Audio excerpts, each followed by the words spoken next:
Hello everyone, this is your educator Sanuraj. आज हम लोग केमिस्ट्री के कुछ बेसिक पॉइंट्स पढ़ने जा रहे हैं। लैंग्वेज ऑफ केमिस्ट्री आप इसको कह सकते हैं। देखिए, सबसे पहले ये जानना ज़रूरी है कि आखिर केमिस्ट्री है क्या। तो हम लोग जानते हैं कि केमिस्ट्री क्या है। केमिस्ट्री हमारा साइंस का एक ब्रांच है। Chemistry is the branch of science. अब इस साइंस का एक ब्रांच है, तो इस ब्रांच में आखिर हम लोग क्या पढ़ते हैं, तो हम लोग इसमें पढ़ते हैं मैटर के बारे में। मैटर किस चीज़ से बना हुआ है, मैटर का नेचर कैसा है, मैटर का स्ट्रक्चर कैसा है, उसके बाद क्या क्या चेंजेज ऑब्जर्व किए जाते हैं जब किसी भी मैटर को अलग अलग कंडीशंस में रखा जाता है, सब्जेक्ट किया जाता है। तो केमिस्ट्री साइंस का एक ऐसा ब्रांच है जिसमें हम लोग स्टडी करते हैं मैटर के बारे में, मैटर के नेचर के बारे में, मैटर के स्ट्रक्चर के बारे में।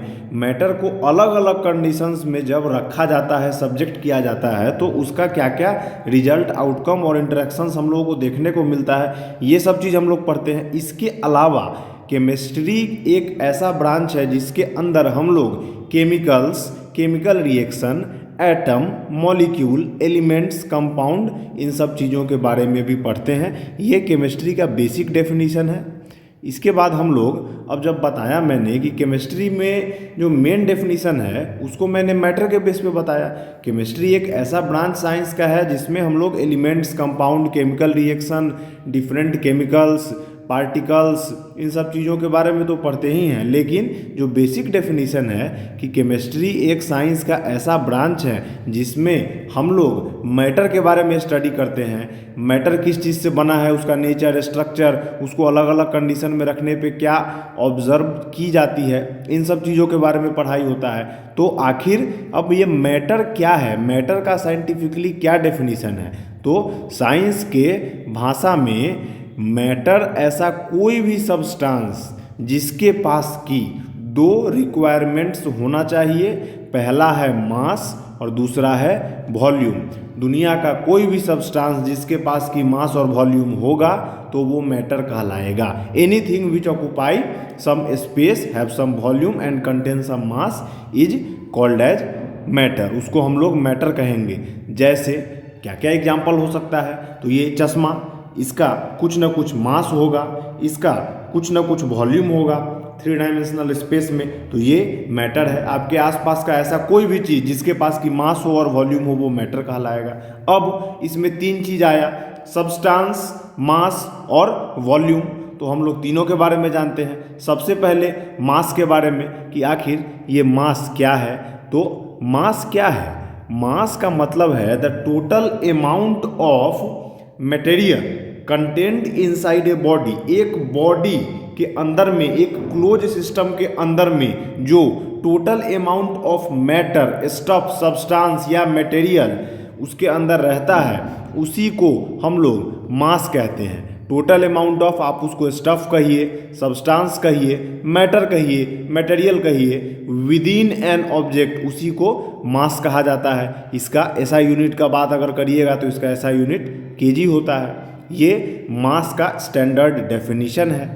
इसके बाद अब हम लोग जानते हैं कि मास के बारे में कुछ और इम्पोर्टेंट पॉइंट्स। आखिर मास के बारे में हम लोग ने इतना चीज़ जाना, लेकिन आखिर एक बॉडी का मास क्या है, तो इंट्रिंसिक प्रॉपर्टी है, स्वाभाविक गुण है। एक बॉडी के अंदर उसका स्वाभाविक गुण है जो कि क्वांटिटी उसके अंदर में कितना प्रेजेंट है मैटर का, इस चीज़ को रिप्रेजेंट करता है।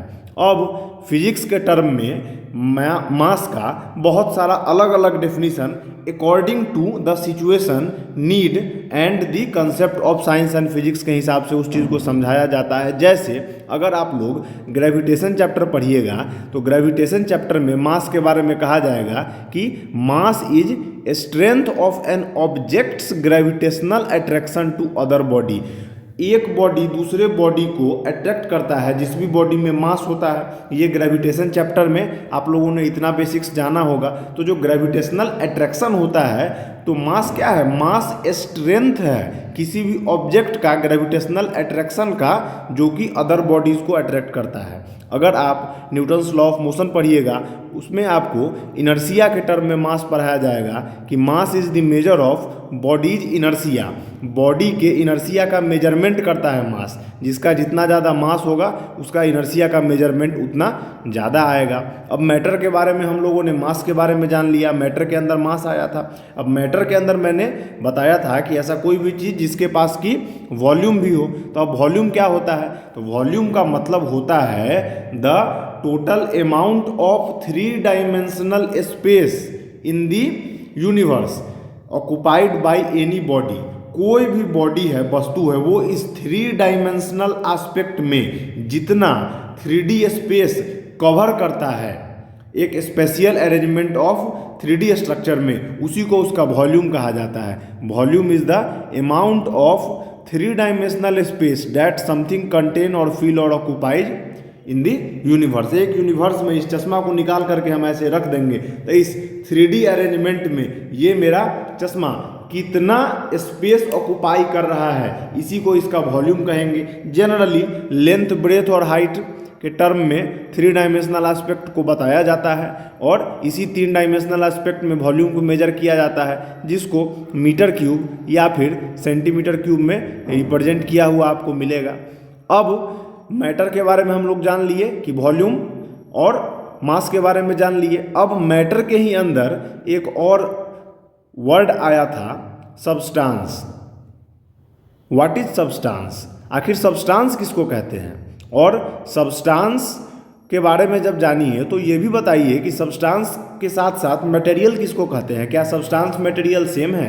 क्या मैटर सब्सटेंस मटेरियल सेम है या अलग अलग है? तो साइंस के लैंग्वेज में ये छोटे छोटे टर्म्स का कंसेप्चुअल क्लैरिटी बड़ा इंपॉर्टेंट होता है। देखिए, मैं आप लोगों को डेफिनेशन के साथ बताता हूँ। सब्सटेंस क्या है? Substance is a form of matter. Matter का सब्सटेंस एक फॉर्म है डेट हैज यूनिफॉर्म, जिसके पास की यूनिफॉर्म कंपोजिशन है, अनचेंजिंग कंपोजिशन है, जिसका कंपोजिशन चेंज नहीं करता है, और डिस्टिंक्ट और कंसिस्टेंट प्रॉपर्टीज, उनके प्रॉपर्टीज डिस्टिंक्ट होते हैं और कंसिस्टेंट होते हैं। Uniform composition, constant properties, pure form. अब प्योर फॉर्म है तो प्योर फॉर्म तो दो ही चीज़ है, एक एलिमेंट है और नहीं तो कंपाउंड है। मैटर का प्योर फॉर्म यही है। मैटर को जब सब डिवाइड कीजिएगा तो प्योर फॉर्म ऑफ मैटर दो ही पार्ट में डिवाइड होता है, एलिमेंट्स एंड कंपाउंड्स।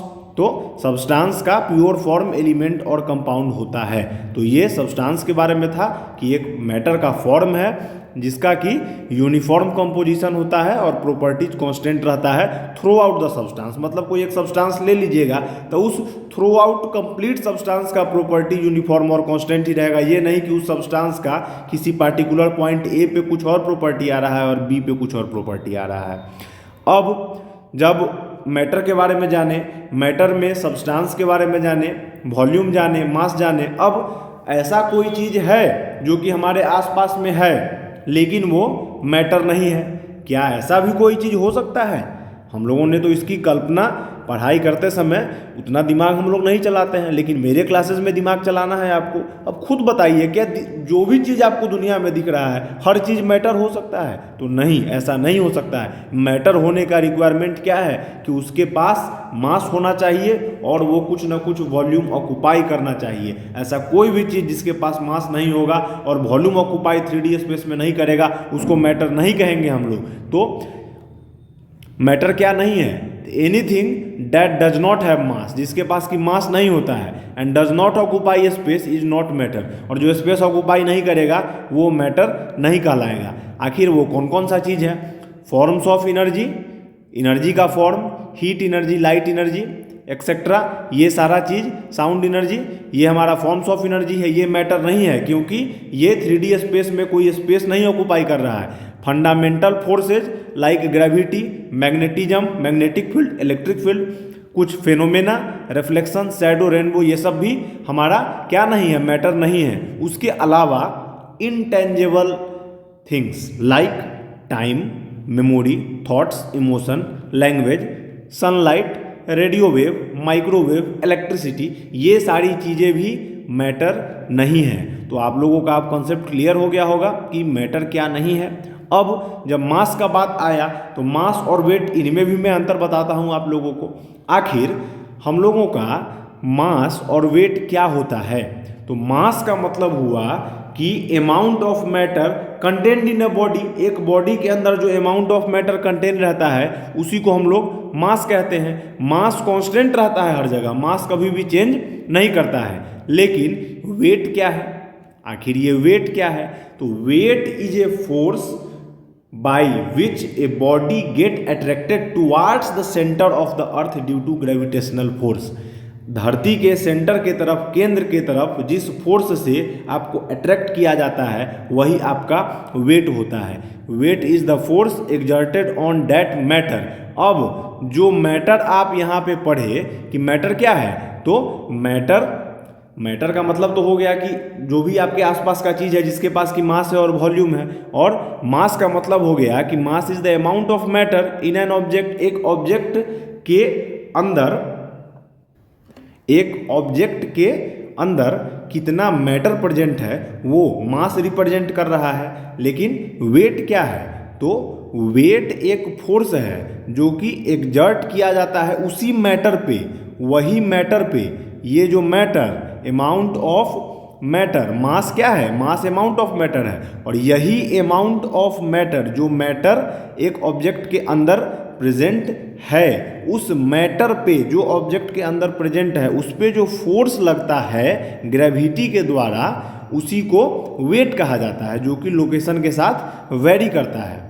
वेट को हम लोग न्यूटन में मेज़र करते हैं, लेकिन मास को हम लोग केजी में मेज़र करते हैं। अब यहाँ पे एक छोटा सा क्वेश्चन आता है स्टूडेंट्स के मन में कि आखिर मास और वेट डिफरेंट है। मास को केजी में मेजर किया जाता है, इस मास को केजी में मेजर किया जाता है, इस वेट को न्यूटन में मेजर किया जाता है, क्योंकि ये एक फोर्स है। तो हम लोग का बॉडी वेट 50 केजी 60 केजी क्यों कहा जाता है? जब हमारा बॉडी वेट एक वेट है, वेट एक न्यूटन में रिप्रेजेंट किया जाने वाला एंटिटी है, क्वांटिटी है, तो फिर इस वेट को केजी में क्यों रिप्रेजेंट हम लोग करते हैं, न्यूटन में रिप्रेजेंट क्यों नहीं करते हैं? तो हम लोग वेट को अगर न्यूटन में रिप्रेजेंट करना चाहें तो जितना केजी, सपोज आपका 50 केजी मास कहा जाता है, तो इसको बड़ा ही आसान है, फॉर्मूला होता है force is equals to mass into acceleration. यहाँ पे एक्सेलरेशन का मतलब है एक्सेलरेशन ड्यू टू ग्रेविटी, जिसका वैल्यू होता है 9.8 मीटर पर सेकेंड स्क्वायर। तो आपका जो 50 केजी मास कहा जाता है, उस मास में जब आप 9.8 से गुना कर दीजिएगा तब आपका फोर्स निकल करके आएगा, जो फोर्स की वेट होता है, और ये वेट एक्चुअल में न्यूटन में होता है। आप लोग जो कहते हैं 10 केजी 20 केजी 30 केजी, वो मास है। उस मास को जब 9.8 से गुना कीजिएगा तब वो वेट में कन्वर्ट हो जाएगा।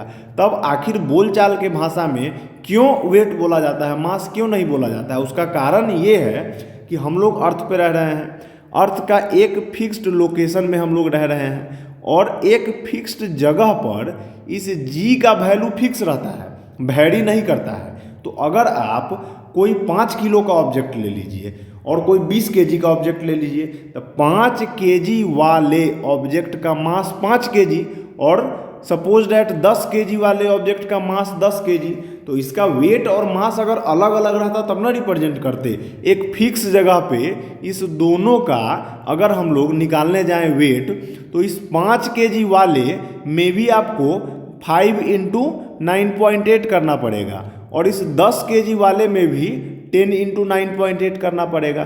तब जब फिक्स जगह है और फिक्स चीज़ से मल्टीप्लाई करना है, तो वैरी करने में क्यों एक अलग से जाए, उस चीज़ के लिए हम लोग डिपेंडेंट होने की अब इतना बताना है। आखिर काम तो सेम होना है। इसी कारण से वेट को केजी में ही बोल दिया जाता है आम बोलचाल के भाषा में। नहीं तो अगर आपको रिप्रेजेंट करना हो, सपोज आप 5 केजी चीनी लिए, तो इसको भी इंटू 9.8 करिए। अगर आपको एकदम परफेक्ट फिजिक्स के लैंग्वेज में लेना है चीनी का वेट, कोई 10 केजी चीनी लिया तो उसको भी 9.8 से ही गुना करना होगा। तो ये सेम 9.8 है, सेम है 9.8, तो इसी 9.8 से गुना करना होगा जो कि ग्रेविटी जी का स्मॉल जी का वैल्यू होता है। तो जब सेम 9.8 से दोनों में मल्टीप्लाई होना है तो क्यों अलग से जाए मल्टीप्लाई करने, डायरेक्ट 5 और 10 ही रहने दे। इस चीज़ के कारण डेली लाइफ में न्यूटन में वेट को कन्वर्ट नहीं किया जाता है।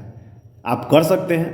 अब वेट में और मास में आखिर क्या अंतर होता है, तो मास हमारा एक फंडामेंटल क्वांटिटी है। अब फंडामेंटल क्वांटिटी क्या होता है, ऐसा कोई भी क्वांटिटी जिसको कि डिस्क्राइब करने के लिए दूसरे का हेल्प न लेना पड़े उसको फंडामेंटल क्वांटिटी कहते हैं। जो कि अपने आप को डिफाइन करने के लिए पर्याप्त हो उसको फंडामेंटल क्वांटिटी कहते हैं। डिराइव्ड क्वांटिटी एक ऐसा क्वांटिटी होता है जिसको डिस्क्राइब करने के लिए फंडामेंटल क्वांटिटी का हेल्प लेना पड़ता है। वेट एक डिराइव्ड क्वांटिटी है। ऐसा क्यों है, वेट एक फोर्स है।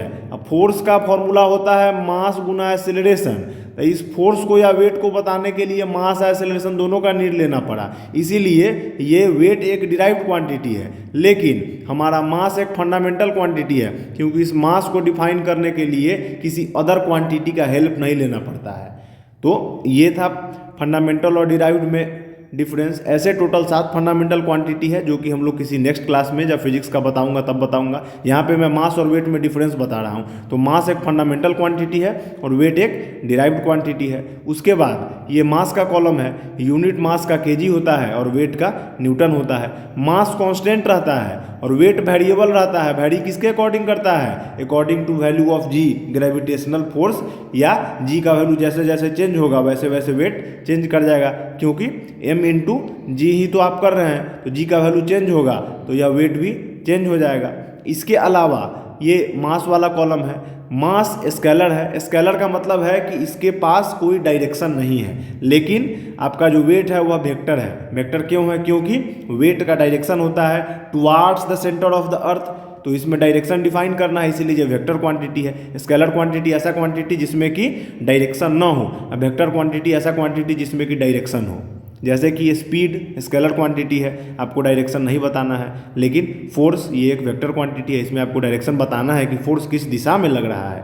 मास का वैल्यू कभी भी जीरो नहीं हो सकता है, कुछ ना कुछ तो मास होगा ही उस बॉडी के अंदर में। लेकिन अगर जी का वैल्यू किसी पोजीशन पर जीरो हो जाए जा करके एकदम डीप स्पेस में, तो वैसे कंडीशन में वेट का वैल्यू जीरो हो सकता है, can be zero. Mass is measured with the help of beam balance and weight is measured with the help of spring balance. तो ये मास और वेट में अंतर था। अब सब्सटेंस क्या होते हैं और मटेरियल क्या होते हैं, क्या ये दोनों सेम है या अलग अलग है, इनके बारे में थोड़ा सा चीज़ जान लीजिए। तो substance refers to a pure form of matter. Matter का प्योर फॉर्म जिसका कि यूनिफॉर्म डेफिनिट केमिकल कंपोजिशन हो उसको सब्सटेंस कहा जाता है। जैसे प्योर वाटर हो गया, गोल्ड हो गया। अब मटेरियल किसको कहते हैं फिर, तो मटेरियल का मतलब होता है, material refers to matter use to make object. वह मैटर जिसका कि यूज किया जाता है ऑब्जेक्ट बनाने में, जो कि सिंगल सब्सटेंस भी हो सकता है या फिर मिक्सचर भी हो सकता है, प्योर भी हो सकता है और कोई चीज़ का मिक्सचर भी हो सकता है। वुड, स्टील, कंक्रीट सब्सटेंस को अगर बांटिएगा तो ये प्योर है, एलिमेंट और कंपाउंड के फॉर्म में। मटेरियल को बांटिएगा तो वन और मोर सब्सटेंस से मिल करके ये बना हुआ होता है।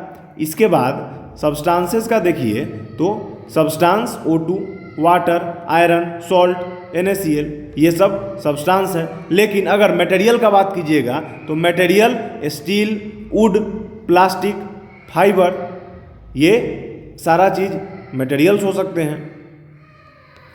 सब्सटेंस के बारे में और बात है कि substance refers to what it is. Substance के बारे में है कि सब्सटेंस बताता है कि व्हाट इट इज, कि जो भी चीज़ के बारे में लीजिएगा, जैसे ये है तो ये क्या है या किस सब्सटेंस का बना हुआ है, वो मटेरियल बताएगा।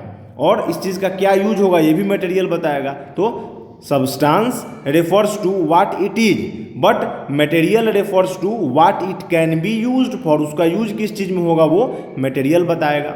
अब एक छोटा सा कंसेप्ट है पार्टिकल का, कि आखिर पार्टिकल क्या है। तो साइंस के लैंग्वेज में पार्टिकल एक माइन्यूट छोटा सा डिस्क्रीट यूनिट है। किस चीज़ का डिस्क्रीट यूनिट है, तो मैटर का या एनर्जी का, जो कि रेंज कर सकता है सब एटॉमिक कंपोनेंट, इलेक्ट्रॉन प्रोटॉन से लेकर के और माइक्रोस्कोपिक स्ट्रक्चर, एटम, मॉलिक्यूल या फिर बड़े स्ट्रक्चर जैसे कि डस्ट या सैंड तक।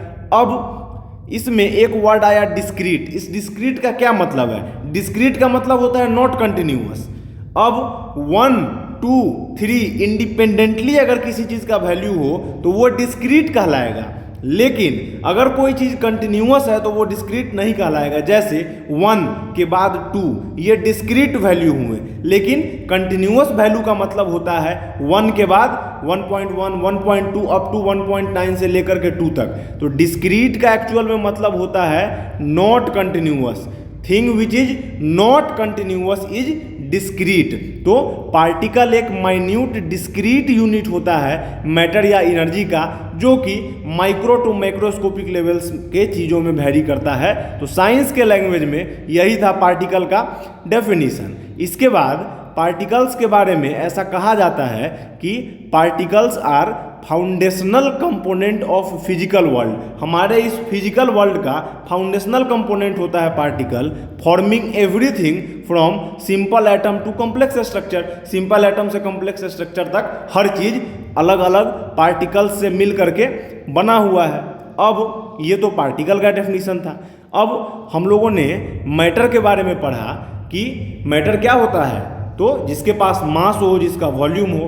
अब वही मैटर जो हमारे आसपास जितने चीज़ प्रेजेंट हैं उसके पास कुछ मास होगा, जिसका कुछ वॉल्यूम होगा, वो मैटर होगा। वो किस फॉर्म्स में अवेलेबल हैं वो होता है फॉर्म्स ऑफ मैटर, जिसको कि कहा जाता है सॉलिड, लिक्विड और गैस। ये 3 मेजर कंपोनेंट है मैटर के। इनके अलावा प्लाज्मा एंड बोस-आइंस्टीन कंडेंसेट, ये भी 2 स्टेट्स ऑफ मैटर होते हैं, लेकिन मेजर कंपोनेंट यही 3 है, सॉलिड, लिक्विड और गैस, जिसको कि फिर से फर्दर सब डिवाइड किया गया है। और सब डिवाइड जो इनको किया गया है, तो आप देखिए मैटर को हम लोग 2 भाग में बांटेंगे। तो एक भाग होगा मैटर का मिक्सचर और एक भाग होगा प्योर सब्सटेंस। इस प्योर सब्सटेंस में एक होगा एलिमेंट और दूसरा होगा कंपाउंड। और मिक्सचर को जब फर्दर 2 भाग में बांटा गया तो एक हो गया हेट्रोजीनियस और एक हो गया होमोजीनियस। तो मैटर को पार्टिकुलरली 2 कैटेगरी में बांटा गया। First is mixture, second is pure substance. Mixture का 2 सब कैटेगरी हो गया हेट्रोजीनियस एंड होमोजीनियस, और प्योर सब्सटेंस का 2 कैटेगरी हो गया एलिमेंट्स एंड कंपाउंड्स। तो ये था हम लोगों का आज का फर्स्ट बेसिक क्लास। इसमें हम लोगों ने जाना कि आखिर केमिस्ट्री क्या किसको कहते हैं, मैटर क्या है, वेट किसको कहते हैं, मास किसको कहते हैं, सब्सटेंस क्या होता है, पार्टिकल्स क्या होता है, और scalar quantity, vector quantity. Next class में हम लोग एटम, मॉलिक्यूल, कंपाउंड्स के एकदम बेसिक लेवल से, फाउंडेशन से पढ़ेंगे। उम्मीद है आप लोगों को क्लास अच्छा लगा होगा। अगर आप लोगों को मेरा पढ़ाने का तरीका पसंद आता है तो प्लीज़ वीडियो को लाइक कीजिए, अपने दोस्तों में शेयर कर दीजिए, जिससे कि मुझे भी मोटिवेशन मिले इतने अच्छे कंटेंट लाने का। हम लोग नेक्स्ट फाउंडेशन के क्लास में जल्द ही मिलते हैं, तब तक पढ़ाई कीजिए। इस नोट्स को मैं अपने टेलीग्राम चैनल पर डाल दूंगा, जिसका लिंक मैं नीचे पिन कर दूंगा, आप लोग वहाँ से डाउनलोड कर लीजिएगा। Thank you, have a nice day, bye.